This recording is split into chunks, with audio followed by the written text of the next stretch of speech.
overall, Steve Spurrier was a great guy, wonderful coach. Loved being around him. I actually got a chance to catch up with him probably about a month and a half ago.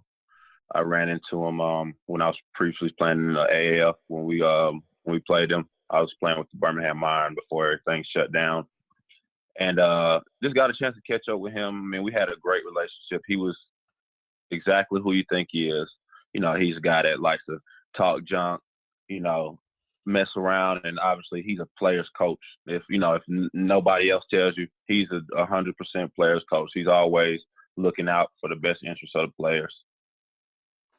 No doubt. So 2011, your freshman season, was not only eventful for you, but obviously for South Carolina. Like you said, South Carolina coming off the 2010 SEC East crown, first time going to Atlanta for the SEC championship, and obviously there were a ton of expectations. Steven Garcia comes into play, obviously the starting quarterback that season, has just missed a couple of games through the season, and Connor Shaw takes over. What was that like, for you as someone on the offense? What was that transition like going from Steven Garcia to Connor Shaw? I mean, did it affect your game at all, or what you were trying to do, or what was that like? I think that, during the time, it was tough on everybody, with any team, no matter if it's, football, basketball, the guy who's supposed to be one of the leaders on your team has to exit the team, and now a new guy is fulfilling that role and becoming the leader. It was a turn of events for us, but it worked out for the better. Looking back at it, I mean, things tend to happen for a reason. And I mean, I'm not sure why that happened at that time, but I think that kind of turned us right around.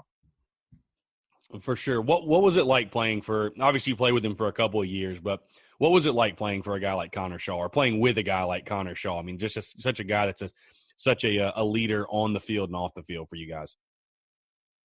Oh, yeah. Connor, just like Coach Spurrier, great guy, great leader. And I think that, he's a guy that leads by example. Earlier on in our career, he was not a guy who was very vocal, but he knew how to lead his team, with his play, with the way he presented himself, with the things that he did in the community. And I think that's the kind of guy that any coach, any other player would want on their team. Not everybody's the vocal leader, but some of those guys who are the vocal leader don't lead by example.